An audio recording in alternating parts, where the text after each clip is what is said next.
Buenos días, buenas tardes, buenas noches, dependiendo de donde se conecten. Aquí lo recibimos una vez más en el capítulo virtual. Hoy vamos a tener el gusto de tener a un compatriota, un tocayo, Adrián Miranda, persona que se ha dedicado bastante al área de base de datos, incurriendo con la nueva tendencia hacia la nube. Adrián, como siempre, un gusto tenerte acá. Hoy nos vas a estar hablando de SQL Data Warehouse desde cada ángulo. Contanos un poco. Gracias, Kenneth. Bueno, buenos días, buenas tardes, buenas noches, dependiendo de donde nos estén escuchando. Pues sí, básicamente, Kenneth, como lo mencionaste, ahora pues mucho se habla de lo que es migraciones hacia la nube y demás, y pues aprovechar justamente toda esta tendencia, si se puede llamar de esa manera, para hablar un poco de lo que es el SQL DW, como normalmente se le conoce, para no decir todo el nombre de Azure SQL Data Warehouse, y pues conversar un poco sobre cómo provisionar una base de datos, diseño de tablas, cargar datos y otras consideraciones también para los que después tengan que lidiar con la parte de administración de la base de datos. Bueno, suena genial. Entonces, el público es todo tuyo. Dale. Gracias, Kenneth. Eh, bueno, acá tienen un poco de lo que es la información mía para todos aquellos que estén interesados en obtener los scripts de lo que vamos a estar haciendo el día de hoy. Me pueden escribir ahí por el Facebook, ahí tienen la dirección, facebook.com cloudlatam, o me escriben también por el Twitter, ahí tienen también el username. Y también, pues, también tenemos alguna serie también de videos sobre cloud y demás, sobre inteligencia de negocios en lo que es el canal de YouTube, por si también ustedes, pues, desean visitarlo. ¿Cuál va a ser la agenda? Pues básicamente vamos a estar hablando sobre los inicios del Data Warehouse, vamos a estar haciendo bastantes demos sobre todo lo que es el provisionamiento de las bases de datos, el diseño de las tablas, cómo cargar datos y cómo podemos también tener una integración con Polybase.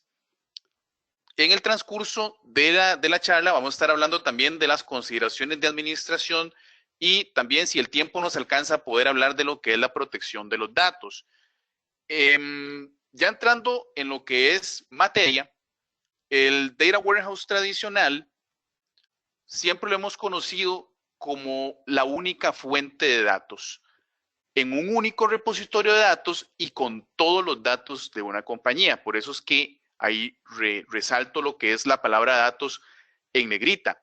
Ahora, esto no quiere decir que el Data Warehouse tradicional esté mal o que vaya a morir, como estuvimos también conversando o que se conversó también en un podcast reciente que, que, que se hizo en la comunidad de VI Latam. No quiere decir que esto vaya a morir. Aquí el punto interesante es que lo que nosotros conocemos normalmente como un data warehouse tradicional involucra lo que es la utilización de múltiples fuentes de datos. Y esas múltiples fuentes de datos pueden ser CRMs, pueden ser ERPs, pueden ser sistemas de line of business, pueden ser también otros sistemas OLTP que a final de cuentas utilizan ETLs para poder transferir los datos que necesitamos y almacenarlos directamente en lo que es un único servidor de Data Warehouse. Y posteriormente, pues siempre hemos utilizado herramientas de visualización para poder consultar estos datos, para poder analizar y pues convertir información que va a ser de importancia para lo que es el negocio y su toma de decisiones. Ahora, nuevamente, esto no quiere decir que este modelo esté mal o que este modelo vaya a desaparecer. No.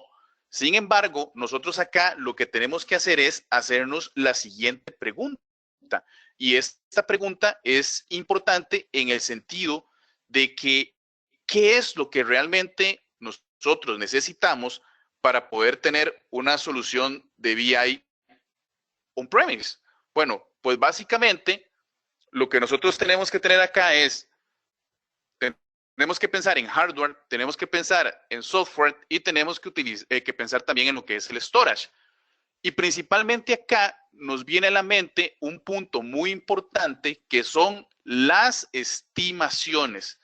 Cuando nosotros estamos iniciando algún proyecto, ya sea de Data Warehouse o un proyecto también de alguna aplicación X o únicamente bases de datos y demás, la pregunta esencial va a ser, ¿qué ocupo en términos de hardware, software y almacenamiento para que este proyecto sea exitoso? Bueno, ese es el principal dolor de cabeza, porque nosotros comenzamos a decir y hacer una serie de cálculos matemáticos para poder decir, este va a ser el crecimiento de una base de datos diariamente, este va a ser el crecimiento de una base de datos mensualmente o anualmente, etcétera, etcétera. Y esta es la cantidad de licenciamiento que voy a necesitar y ese es el storage que voy a ocupar. Recordemos que el hardware se deprecia de una forma muy rápida, ¿verdad? Y lo que es el almacenamiento, vivimos en un mundo en que desgraciadamente no podemos contar con un almacenamiento propio para una base de datos. ¿A qué me refiero con esto? Que en el mejor de los casos, una base de datos va a estar compartiendo almacenamiento con lo que es un file storage. ¿Y por qué digo en el mejor de los casos? Porque he visto también en todo el tiempo que he trabajado también como consultor, en que el almacenamiento se comparte con otras bases de datos, ¿verdad? Y no solo con bases de datos de un mismo proveedor, sino con distintos proveedores, y también cómo el almacenamiento se comparte con ambientes de desarrollo o de QA. Entonces estamos hablando de ambientes compartidos de producción, desarrollo y de pruebas, ¿verdad? Lo cual es bastante malo y pues eso lo lidiamos muchísimo en los ambientes hoy en día. Acá también estoy dejando una referencia a lo que es una página de Microsoft que puede ayudar mucho también a todo ese tema de las estimaciones y demás. Acá también es importante que mencionemos que también podemos tener otros costos asociados como lo que es el data center, el espacio en data center, aires acondicionados, red, mantenimiento, seguridad y también no dejemos de lado la variedad de datos con la que contamos hoy en día. No estamos hablando únicamente de análisis de datos estructurados, sino también de los datos no estructurados y también de la cantidad de datos que se pueden manejar hoy en día, sobre todo en lo que son proyectos de IoT. ¿Ok? Ya entrando en materia de lo que es el SQL DW, quiero hacer una salvedad muy importante. Si nosotros actualmente estamos pensando en sistemas OLTP o sistemas de line of business, como lo vimos anteriormente, si estamos hablando de consultas que van a ser muy frecuentes y que vamos a estar leyendo mucho o que vamos a estar escribiendo mucho o que vamos a estar trabajando con múltiples selects que van a ser ejecutados de forma secuencial o que su procesamiento es fila por fila, como cuando estamos trabajando con un cursor, no utilicen SQL DW. Esto no va a ser para esto, ¿ok? ¿Y por qué les menciono esta parte? Porque es algo que también hemos tenido o hemos, ¿cómo ponerlo de una forma más sencilla? Hemos visto ese tipo de comportamientos también en un sistema transaccional. Cuando estamos en una compañía que tiene sus bases de datos 100% transaccionales, el negocio siempre va a querer hacer análisis de datos. Y también hace poco que estaba conversando con un compañero, con Juan Alvarado, él mencionaba lo que es la moda de poder estar hablando de análisis en tiempo real. Existen formas de hacer análisis en tiempo real, lo existen, y SQL Server 2016 lo permite también hacer análisis en tiempo real. Y tenemos muchas formas de poder trabajarlo, incluso con versiones anteriores de SQL Server. Pero la idea de esto es poder crear las estructuras necesarias que soporten ese tipo de análisis y no necesariamente trabajarlo en un ambiente como tal productivo. ¿A qué me refiero con eso?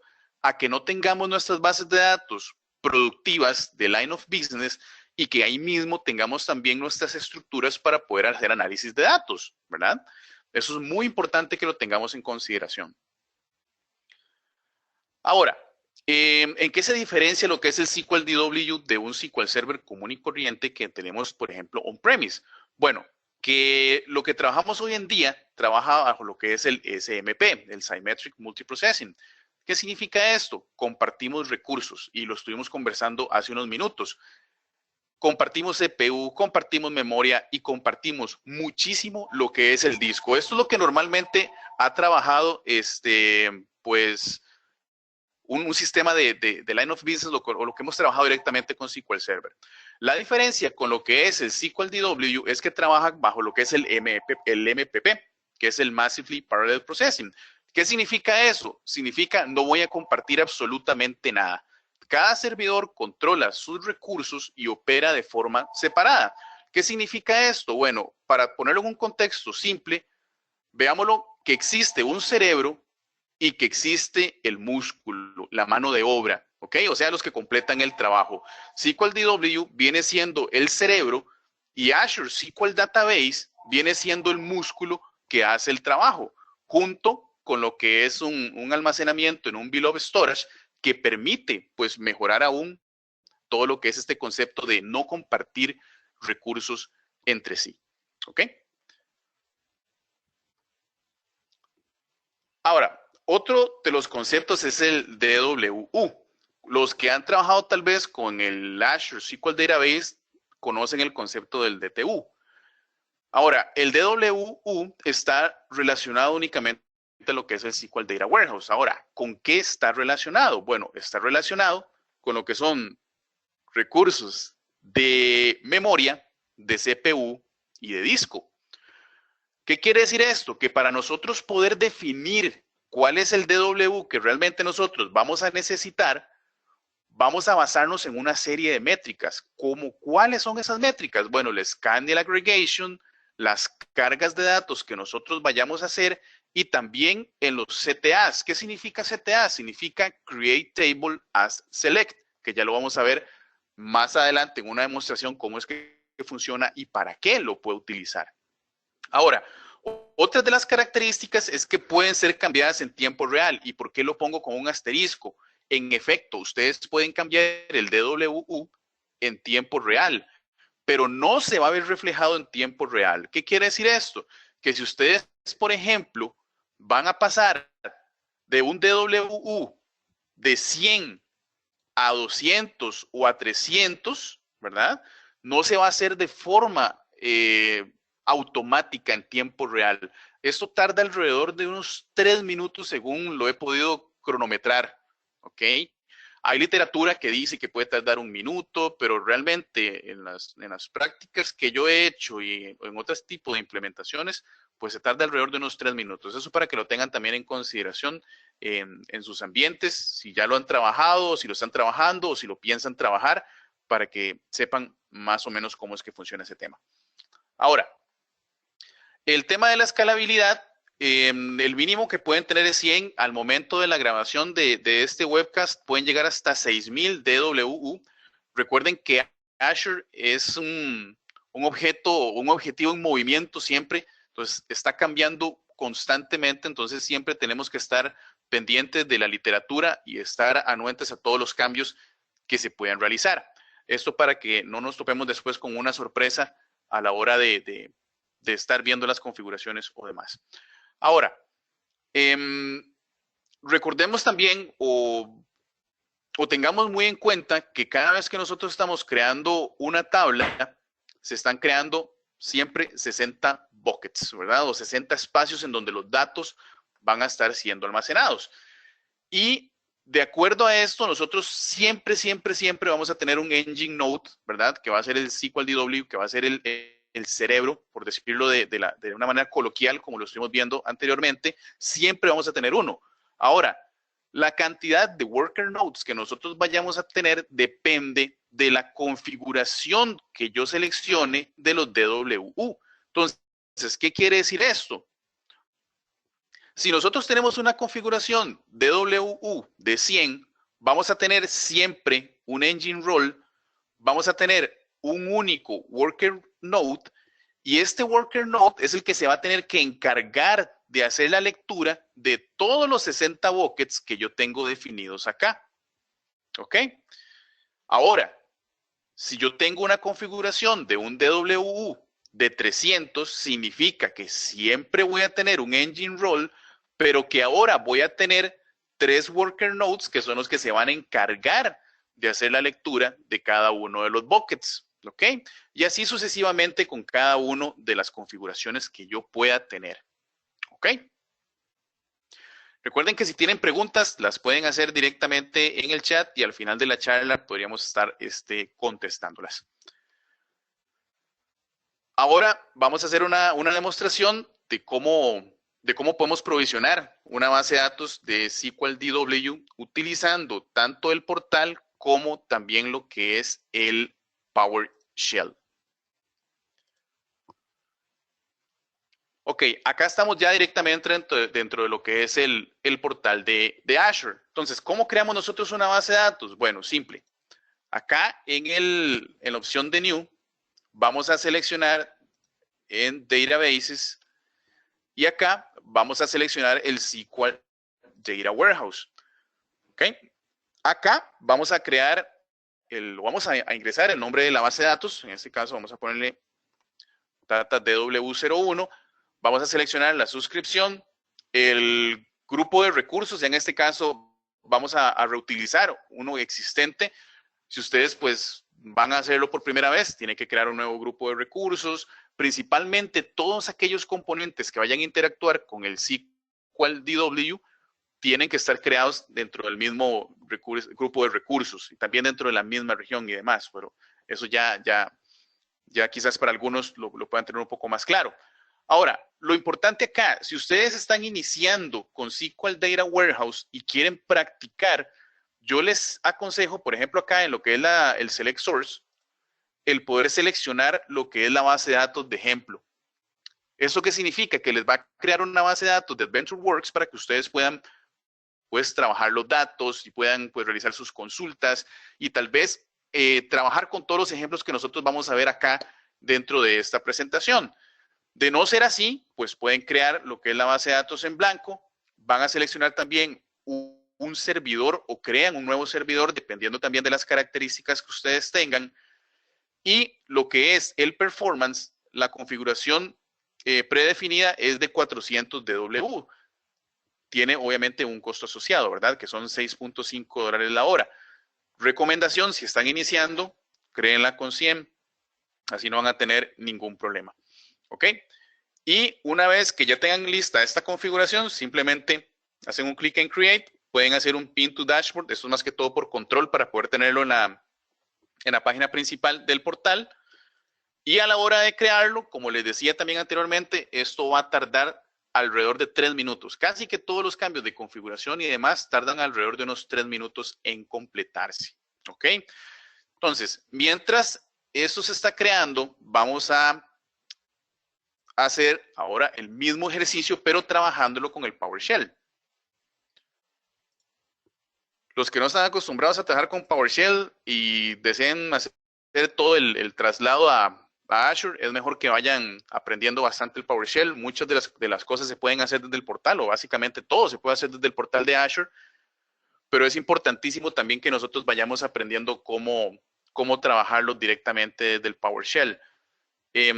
También tienen que instalar lo que es el PowerShell para Azure, para que también lo tengan ahí, para que les dé todas las opciones disponibles. Y bueno, vamos a iniciar. Y en este caso, lo primero que vamos a hacer en el PowerShell sería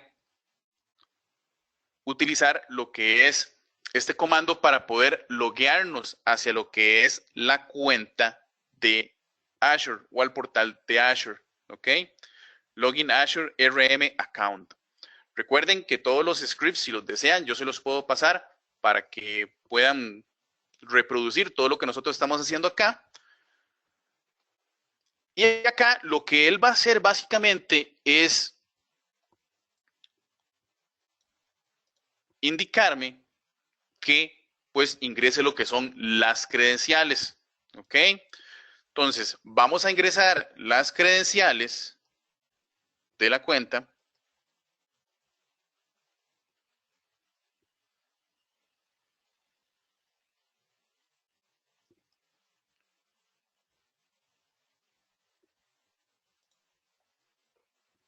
¿Ok?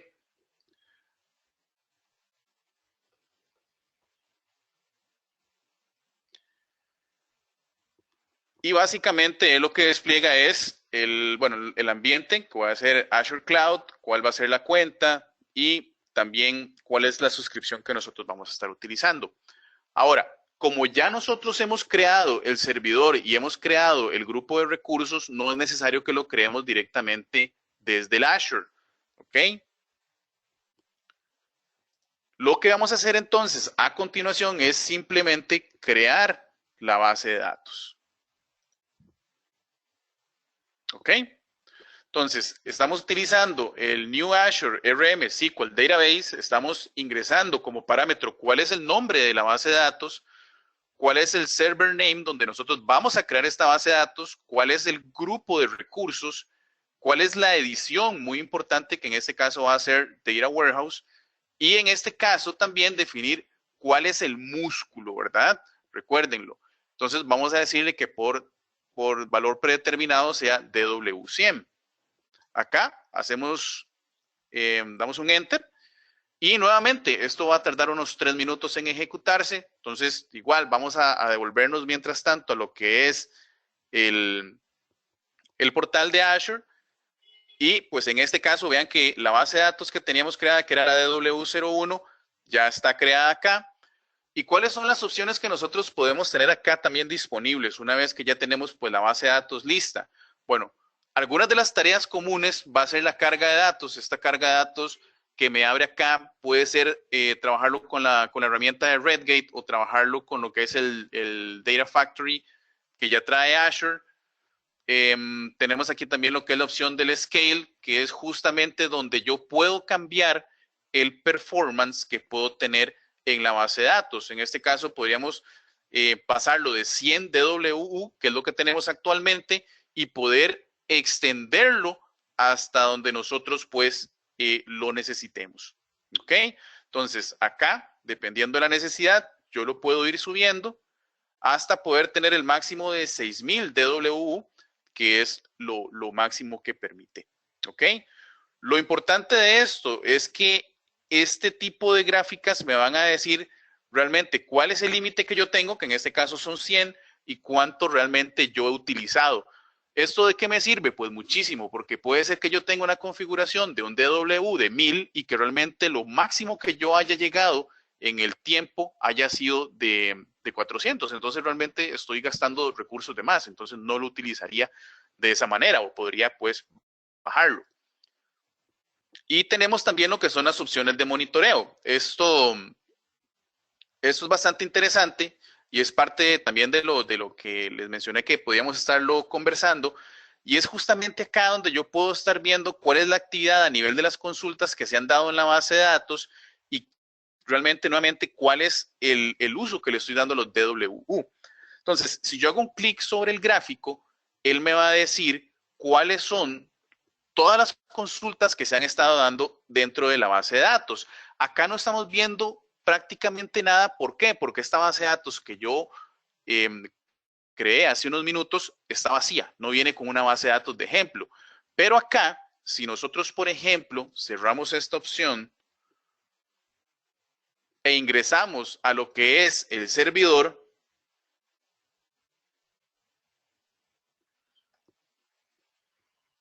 vemos que yo tengo otras bases de datos ya creadas. Esta es la que nosotros hicimos desde el portal y esta es una base de datos de ejemplo que yo ya tengo creada.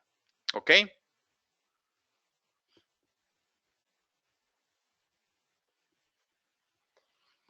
Entonces, si nosotros ingresamos acá a lo que es el monitoreo nuevamente, vean que, por ejemplo, ya los valores son diferentes acá. Siempre tengo un límite de 100, pero vemos por acá que tuve una utilización de un 51% en lo que respecta a la utilización de los DWs. Si yo hago un clic en el gráfico de la actividad de los queries, acá ya tengo más datos. ¿Qué quiere decir esto? Bueno, quiere decir que algo hice dentro de esta base de datos. Entonces, si hago un clic sobre cada una de las filas, podemos ver también cuál es el query que se ejecutó. En este caso, estamos creando una tabla externa. Ya más adelante vamos a ver cómo se crean esas tablas externas también. Y estamos viendo también que puedo ver el query plan. Entonces, este query plan me va a detallar acá cuáles son los pasos que siguió este create table para poder ejecutarse. Entonces, aquellos DBAs que no están acostumbrados a analizar los planes de ejecución en forma texto, ya pueden darse el gusto acá de aprender si así lo quisieran. ¿Ok? De momento no hay una parte gráfica para verlo. Pero esto me va a ayudar muchísimo también, ¿para qué? Para poder ver, por ejemplo, si estoy ejecutando un select y poder analizar si realmente esta consulta necesita un índice, si no necesita un índice, si más bien tengo que volver a regenerar la tabla porque está muy fragmentada, etcétera, etcétera. Son muchas de las cosas que también yo podría analizar directamente con respecto al query que se está ejecutando y el análisis que yo puedo hacer directamente desde lo que es el portal de Azure. ¿Ok? Y esas son algunas de las opciones que nosotros tenemos acá disponibles. También podríamos hacer uso de lo que es el Visual Studio para poder conectarnos y trabajar nuestros proyectos ahí. Podemos trabajar con lo que es el Power BI directamente y también tenemos un preview de lo que es el editor de las consultas. ¿Ok? Acá también hablando un poco de lo que es el tema de la seguridad, tenemos lo que es el Transparent Data Encryption, podemos también configurar el tema de la auditoría, como para también poder definir justamente un poco de seguridad con respecto a lo que es las bases de datos. Ahora, si estamos hablando también de seguridad con respecto a la configuración del servidor y el seteo de los firewalls, funciona exactamente igual que el Azure Database, ¿verdad? Eso no tiene cambio alguno. Si ustedes quieren limitar el acceso a lo que es el servidor propiamente, se limita por medio del firewall del servidor. ¿Ok? Ahora, volviendo a lo que es el script del PowerShell, ya aquí podemos ver los resultados. En este caso, ya me creó la base de datos, lo creó en el resource group que nosotros le definimos, el nombre de la base de datos, dónde está creado, etcétera, etcétera, y otro tipo de información que nosotros tenemos acá disponible. ¿Ok?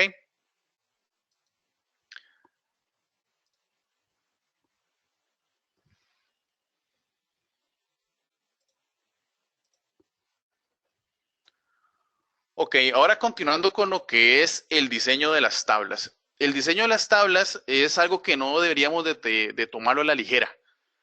¿Por qué? Porque nosotros tenemos acá, podemos decirlo que dos formas de poder distribuir los datos a la hora de crear las tablas. Tenemos lo que es el hash y tenemos el round robin. El round robin es la configuración predeterminada, ¿ok? Y ahorita vamos a ver el ejemplo de cómo se crean las tablas, pero ese es el comportamiento por default si nosotros no especificamos ningún método de distribución. Ahora, ¿cuándo utilizar una? ¿Cuándo utilizar otra? Bueno, el round robin siempre va a insertar los datos de manera aleatoria. ¿Ok? Aquí nosotros no vamos a tener una clara idea de dónde ni cómo están almacenados los datos. Y recordemos que los datos se están almacenando en un below storage. ¿Ok? Podemos hablar que cuando nosotros normalmente hemos hecho joins entre tablas que van de un primary key a un foreign key, es una tabla candidata a poder ser creada como round robin. Un ejemplo claro de eso son las dimensiones. Cuando estamos hablando de un data warehouse y tenemos dimensiones, esto va a ser un candidato muy claro a poder diseñarse de esa manera. También cuando se necesitan hacer cargas de muchos datos en un área stage. ¿Qué significa esto? Por ejemplo, que tengo que hacer una carga de unos 50, 60, 100 millones de registros, que son registros crudos, ¿verdad? Y que probablemente requieran de un poco más de trabajo, ya trabajándolo o viéndolo directamente en lo que es el SQL Data Warehouse. Bueno, eso también va a ser un buen candidato a trabajarse como round robin. ¿Cuándo trabajamos con hash? Bueno, cuando estamos insertando datos basados en el valor de una columna que sirve como un elemento diferenciador. ¿Qué significa esto? Bueno, recordemos que toda tabla tiene los 60 buckets, ¿verdad? E imaginemos que tengo 100 datos que pertenecen al 17 de mayo del 2017. Bueno, todos esos datos van a ir a almacenarse a un único bucket. E imaginemos que estamos cargando datos del 10 de mayo del 2017. Bueno, esos datos que estamos cargando de esa fecha específica va a ir a otro bucket completamente diferente. Entonces, ¿qué va a pasar en eso? Que cuando estemos haciendo cargas de datos, lo que se va a hacer es que por cada registro que vaya ingresando, él lo va distribuyendo de acuerdo al lugar que le toque. ¿Cuándo se utilizan esos? Bueno, cuando normalmente estamos utilizando fact tables, estamos hablando de un diseño normal de un data warehouse, con un diseño tradicional, Pero también es importante cuando nosotros estamos trabajando con lo que son los summarized tables. ¿Qué significa esto? Bueno, normalmente pasa que las compañías siempre dicen, bueno, tengo 50 tablas, de esas 50 tablas ocupo convertirlas en una sola. Entonces, necesitamos tomar las columnas necesarias de todas las tablas y convertirlos en una sola. Eso es una tabla pues que va a contener muchísimo detalle de absolutamente toda la información o la mayoría de información dentro de la compañía y la vamos a crear como prácticamente va a ser un fact table, pero se conoce como un summarized table. Entonces, esa también es un candidato muy, muy bueno para crearse como hash. ¿Ok?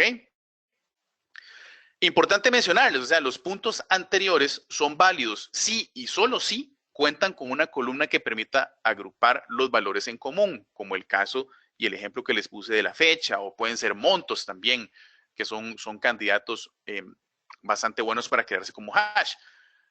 Y también, si un full scam no tiene un buen rendimiento, recuerden que si tenemos un full scam dentro de una tabla round robin, no sabemos dónde están los datos almacenados, mientras que con un hash sí lo podemos saber. Entonces, si un full scam no tiene un buen rendimiento, podemos crear una tabla en hash y de esta forma el rendimiento va a mejorar. ¿Ok? Ahora, ¿qué consideraciones necesitamos o tenemos que tomar en cuenta para el diseño de las tablas? Todas y cada una de las tablas se crean con page compression de forma predeterminada. Esto no se puede cambiar. ¿Ok? Al menos al día de hoy no se puede cambiar y no creo que se pueda cambiar. El round robin también es el valor predeterminado cuando estamos hablando de lo que es la distribución de datos. ¿Esto qué quiere decir?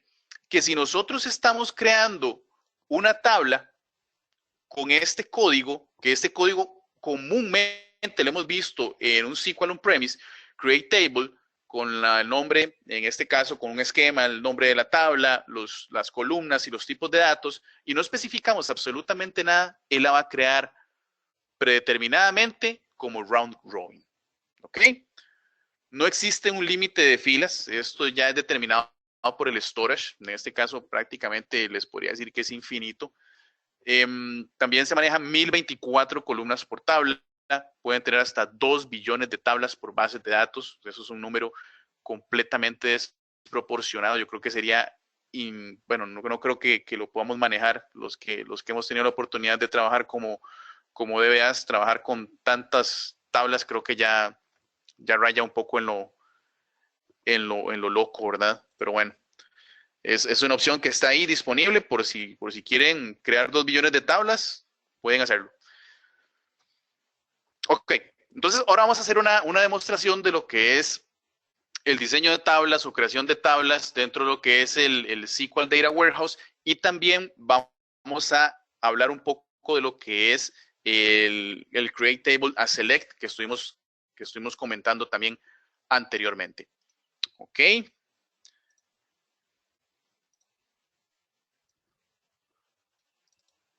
Ok, acá tengo lo que es mi SQL Server. Ok.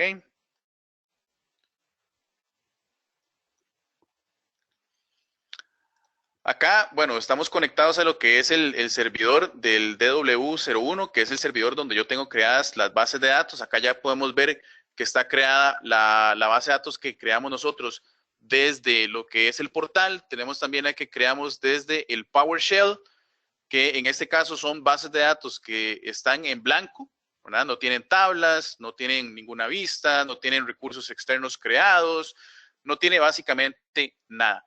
Y tenemos lo que es la base de datos DW2, la data DW2, que está creada basada en lo que es el AdventureWorks, ¿verdad? Entonces acá tenemos una serie de tablas ya creadas en donde pues vamos a realizar también todos los ejemplos. Entonces, como les dije anteriormente y se los recalco, si ustedes necesitan estos scripts, me pueden escribir y yo con muchísimo gusto se los doy. En este caso, si nosotros quisiéramos trabajar con este script n veces, pues aquí pues, va a borrar todos los objetos, va a borrar también los esquemas y demás. Ahora, ¿por qué acá yo tengo la costumbre, si se puede decir de esa manera, de crear lo que son esquemas? En el SQL DW no se trabaja de la forma en que normalmente estamos acostumbrados, los que hemos trabajado también en on-premise, de trabajar en consultas que van hacia una base de datos y que hacen join con otra base de datos, ¿verdad? ¿A qué me refiero con eso? Que en una instancia yo puedo tener múltiples bases de datos y hago consultas sobre todas esas bases de datos en joins. Eso no se permite, ¿ok? Entonces, para poder sustituir ese comportamiento, se crean esquemas. Entonces, en este caso, estamos creando dos esquemas, uno que es user y otro que se llama mob, ¿ok? Cuando ustedes quieren integrar datos de distintas fuentes, perdón, básicamente lo que se hace es eso, crear esquemas. Entonces, si van a trasladar datos de Oracle, crean un esquema que sea de Oracle. Si estamos trasladando datos de un CRM, entonces crean un esquema CRM. Y así sucesivamente con cada una de las fuentes de datos que ustedes vayan a transferir.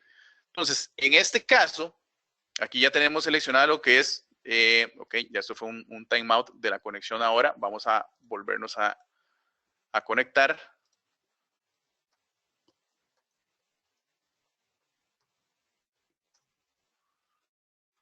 Ok, ya aquí estamos conectados nuevamente. Vamos a copiar este script.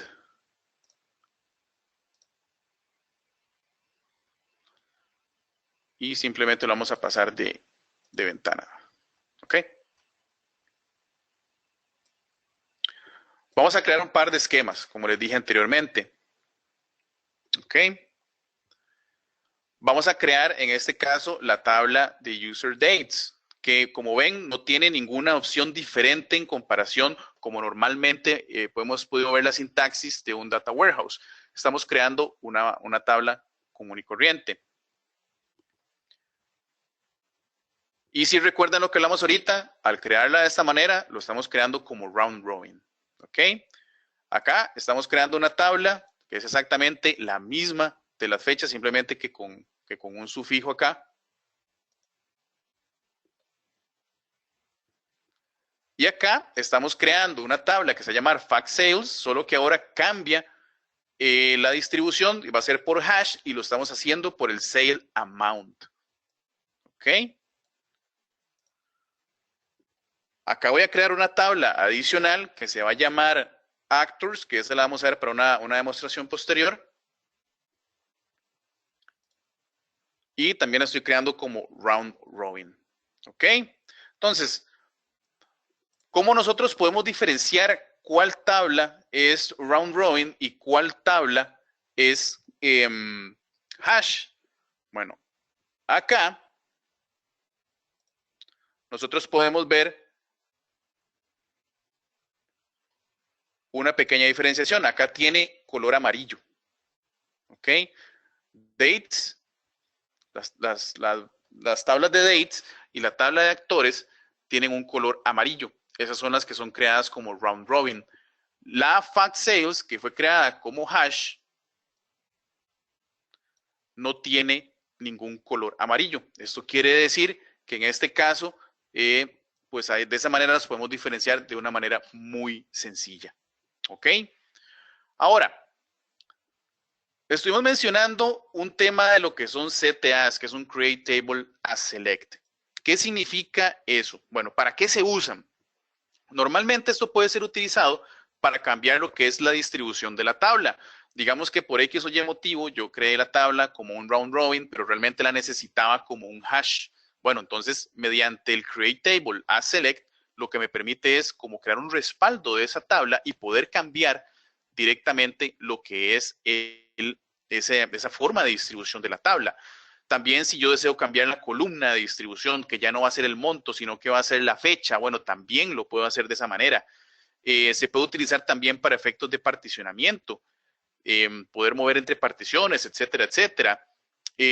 También puede ser para poder recrear un cluster index o para poder dejar la tabla como un heap. O sea, puede ser para muchas opciones o simplemente también para crear respaldos. Esto viene siendo algo similar a como hemos trabajado con el Select Into, solo que el CTA lo va a hacer de una forma paralela. El Select Into no es paralelo, es secuencial. En este caso, el CTA lo hace de forma paralela. ¿Y cómo podemos crear En la tabla, simple. Hacemos un create table, el nombre de la tabla que vamos a crear. Estamos diciendo lo que va a hacer como round robin y que va a ser a partir de un select de una tabla ya existente. Vean que en este caso estamos creando la tabla dim_date en el esquema user y acá lo estamos tomando del esquema de DBO. Ok, entonces en este caso se ejecuta y ya son 1188 filas que fueron ingresadas. Ok, y si nosotros pues quisiéramos hacer el select de los datos, simplemente lo ejecutamos acá y aquí ya podemos ver que estamos seleccionando los datos directamente de la tabla user dim_date y no de la tabla dim_date. Ok.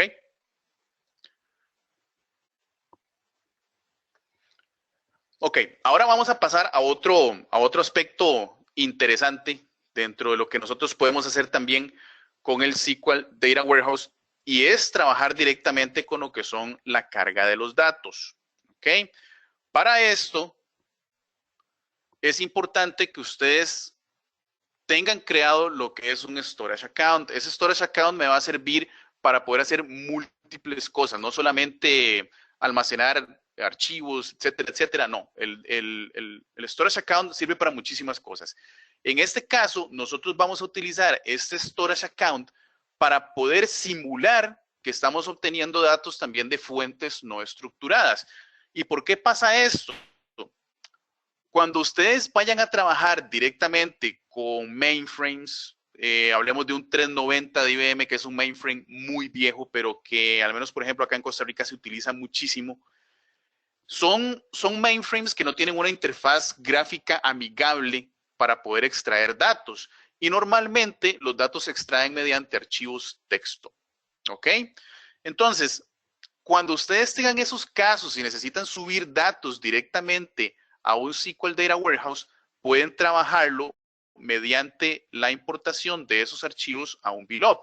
¿Cómo pueden hacer eso? Bueno, lo pueden hacer de forma automática mediante un Integration Services o pueden trabajarlo con el Azure Explorer o pueden trabajarlo mediante alguna otra herramienta que sea o que sea open source para poder subir los datos directamente a Azure. Entonces, acá nosotros hemos creado una cuenta de almacenamiento que se llama DataLoad DW, dentro de la cual tenemos un VLOB y tenemos dos contenedores. Esos dos contenedores se llaman MySQL Files y SQL Server Files, ¿ok? Que son estos dos que tenemos acá. Acá lo que estamos asumiendo es que alguno de estos vaya a ser algún mainframe. En este caso puede ser el MySQL, ¿verdad? Porque el SQL Server ya nosotros normalmente lo conocemos. Entonces, acá, cada uno de estos containers no tiene, en este caso, ningún archivo acá. Entonces, lo que vamos a hacer ahorita es transferir datos y simular que nosotros estamos conectados ya sea a un mainframe o que realmente lo podemos manejar de esa manera, no importa, podemos hacer distintas transferencias. Y lo que vamos a hacer es trabajarlo directamente desde lo que es el Visual Studio. Entonces, en el Visual Studio, acá tenemos una fuente de datos que es MySQL, tenemos un SQL Server y tenemos una transferencia que también lo va a pasar directamente a una tabla. Entonces, ¿cuál es la diferencia, por ejemplo, entre este MySQL y el MySQL que tenemos a la derecha? Este MySQL lo que va a hacer es transferir datos de una tabla hacia un Azure Blob Storage. ¿Ok? Quiere decir que este proceso me va a transferir datos directamente al contenedor que nosotros tenemos aquí creado, que se llama MySQL Files. ¿Ok? Perfecto. Entonces, este otro proceso lo que va a hacer es que directamente desde MySQL me va a transferir los datos directamente hacia la base de datos de SQL DW que nosotros creamos. Recuerden que yo creé una tabla que se llamaba actores, ¿verdad? Y es ahí donde nosotros vamos a cargar directamente esos datos. ¿Ok? Entonces acá vamos a ejecutar el paquete. Ahora, para aquellos que se estén preguntando también cómo configurar un account, tienen que bajar un SDK para poder trabajarlos directamente con lo que son el Integration Services. Eso se baja en el site de Microsoft. Y eso les va a permitir a ustedes el poder configurar un storage account, que en este caso es lo que nosotros creamos ahorita, ¿verdad? Es el data load DW. Tenemos un account key, que eso lo podemos verificar directamente dentro de lo que es el storage account. Y ya, básicamente eso es todo lo que nosotros ocupamos. Y a la hora de configurarlo dentro de las opciones del MySQL, acá simplemente le decimos cuál es el container name y cómo se va a llamar el archivo que nosotros estamos creando y cuál es el formato que va a tener, que en este caso es un archivo texto y delimitado por comas. Entonces, si nosotros nos vamos directamente a lo que es el below, vemos como acá ya se encuentra el archivo de actores. Acá podemos ver las propiedades, podemos hacer un download o podríamos borrarlo. Si le hacemos un download, aquí ya podemos ver cómo están los datos de lo que yo estoy extrayendo directamente desde el MySQL. Recuerden, esto perfectamente lo podría hacer también para un mainframe, ¿verdad? O sea, es totalmente válido. ¿Ok? Entonces, ¿qué es lo que vamos a hacer acá ahora? Una vez que ya tenemos lista esta transferencia de datos,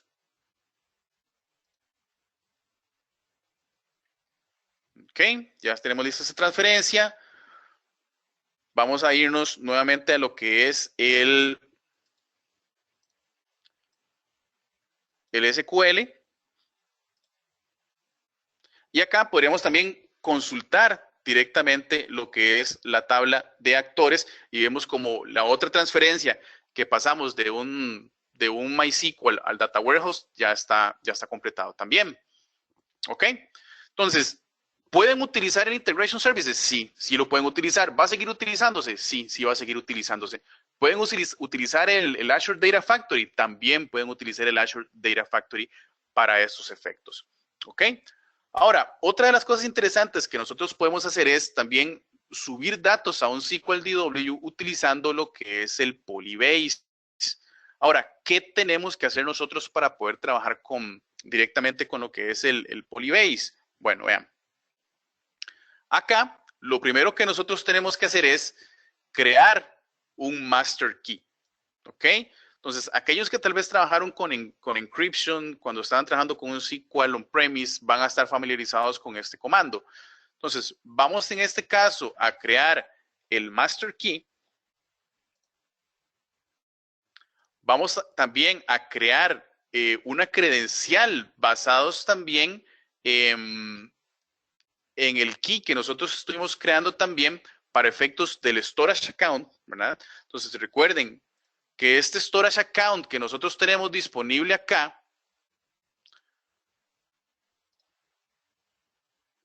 tiene un access key. Entonces, este access key es el que nos va a servir a nosotros para poder crear esa unión que nosotros necesitamos, ¿ok? Para crear esa unión con la base de datos. Entonces, vamos a ponerle acá algún nombre.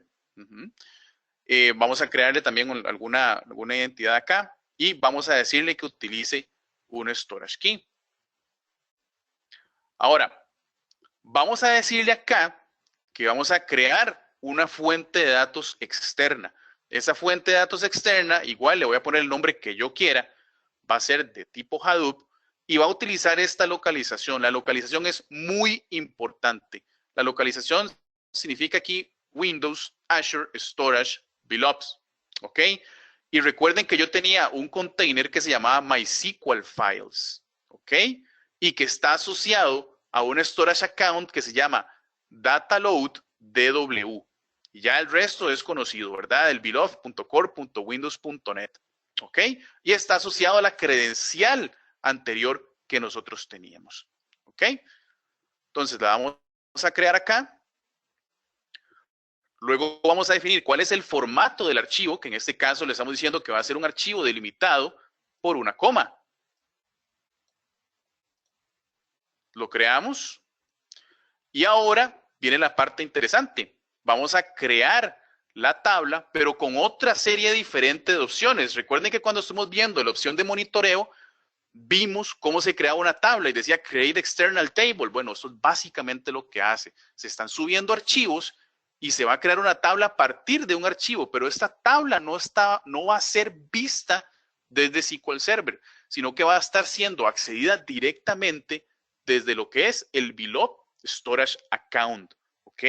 La diferencia va a ser que me va a permitir trabajarla como si estos datos estuvieran organizados dentro de una tabla en SQL Server. Y para aquellos que estamos familiarizados y estamos acostumbrados a trabajar bajo este formato, pues lo vamos a ver bastante interesante. Entonces, creamos la tabla y le estamos diciendo que el data source va a ser el Azure Storage que nosotros acabamos de crear y que el formato del archivo va a ser texto. ¿Ok? Ejecutamos. Fue exitoso. Y ahora lo que hacemos simplemente es esto. Vean que la tabla se llama Actors Out. Si yo, por ejemplo, refresco acá, ustedes no pueden ver esa tabla acá. ¿Ok? Pero si yo ejecuto un select, puedo ver los datos directamente acá en SQL Server. Como si lo estuviera trabajando en una tabla común y corriente. La única diferencia es que esto no existe acá, sino que lo estoy accediendo directamente desde un storage account. ¿Ok? Ahora, ¿cómo puedo cargar esa data directamente dentro de un data warehouse? Bueno, fácil. ¿Recuerdan el CTAS? El Create Table as Select. Bueno, básicamente hago lo mismo. Me creo una tabla que se va a llamar Mob Actors Out y simplemente le digo que lo crea a partir de la tabla que ya existe externamente. Se crea de forma exitosa y pues acá simplemente selecciono nuevamente los datos, solo que la diferencia es que ahora la tabla sí existe directamente en el SQL DW. ¿Ok?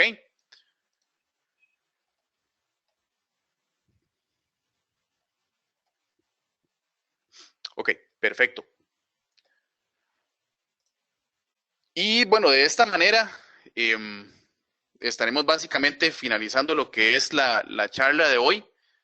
Recordarles también el próximo evento de la próxima semana que va a ser con Kenneth Ureña. Estaremos hablando del SQL 2016 Basic Availability Groups Multi-Subnet Failover en Azure. Es un tema muy interesante para aquellos que quieran pues trabajar SQL 2016 también directamente con Azure.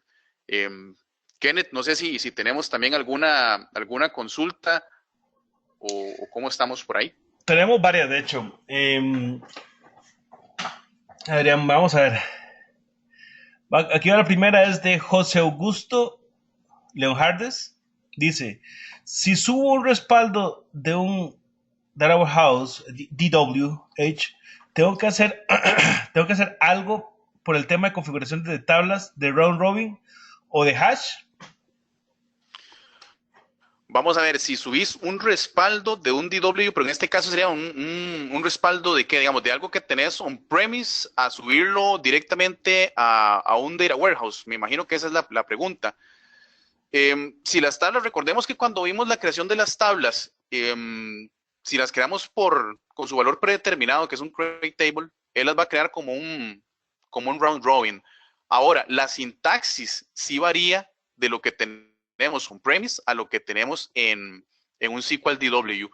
Recordemos que cuando estamos on-premise y tenemos distintas opciones, que viene el fill factor, que viene también otros with options que tenemos por ahí, eso no es compatible con un SQL DW, entonces sí tendría que tener cuidado a la hora de crear esas tablas o en este caso, de tener un respaldo de una base de datos.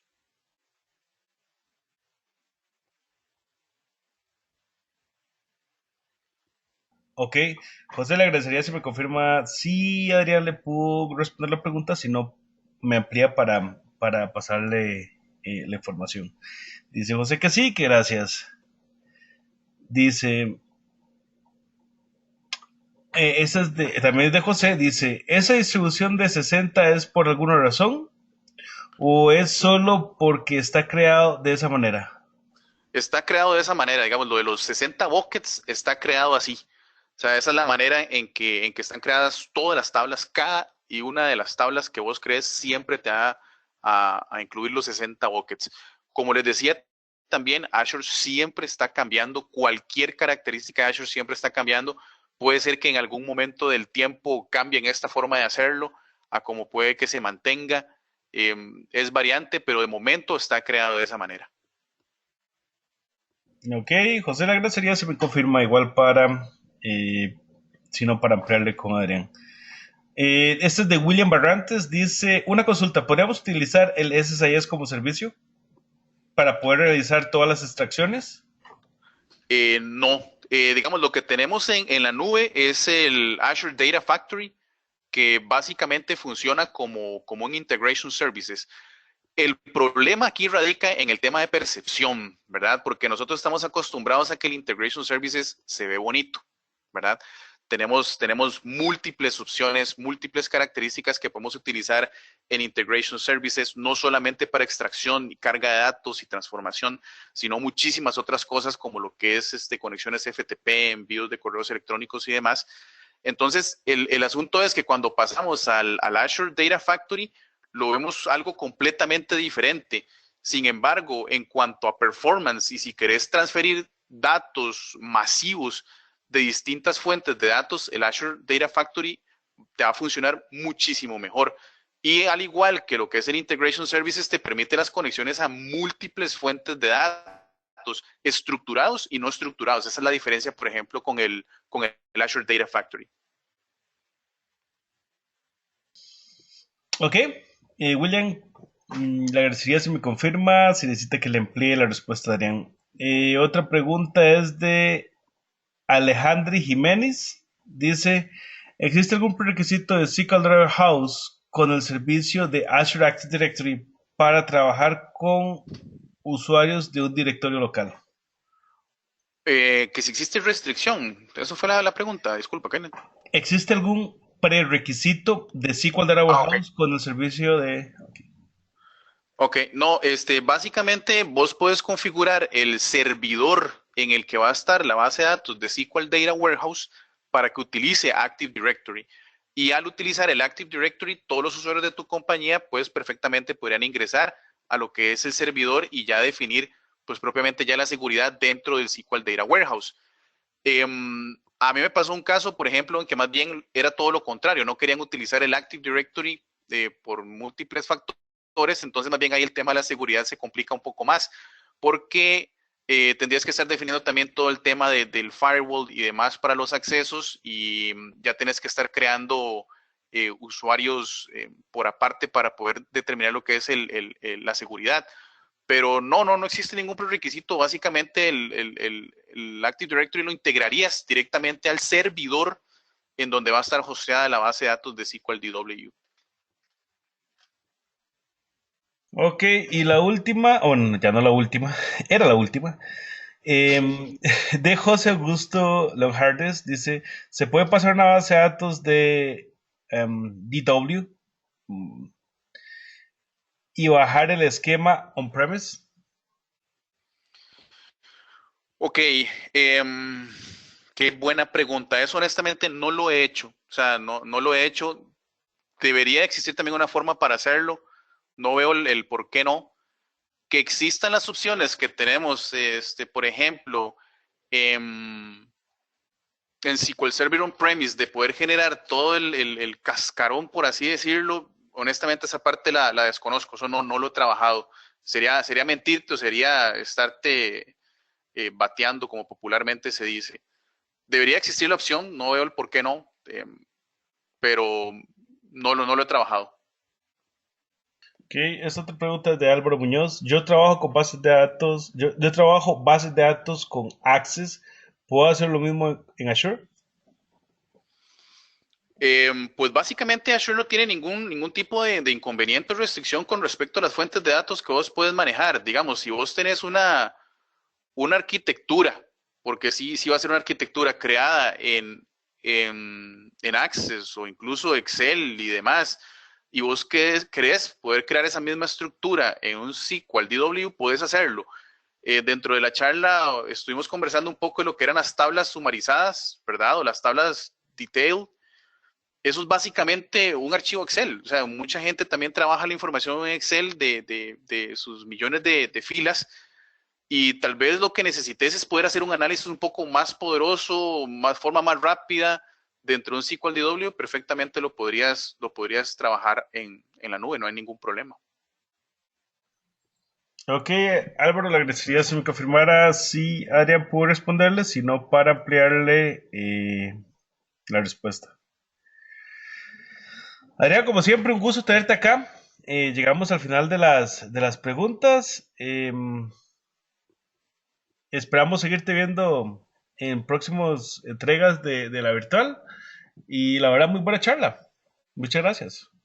No, muchísimas gracias, Kenneth, y muchísimas gracias a todos por su atención y por las preguntas. Recuerden, si ocupan los scripts, pueden escribirme. Y igual para la consulta que tiene el compañero, que no la pudimos responder acá, me puedes escribir también y podemos entrar un poco más a detalle. También ahora yo voy a estar trabajando un poco esa parte y podríamos terminar de contestarte la pregunta.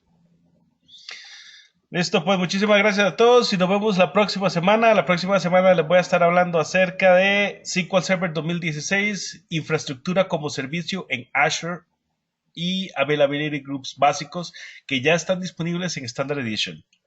Así que cordialmente invitados, tips and tricks y nos vemos la próxima semana. Muchas gracias.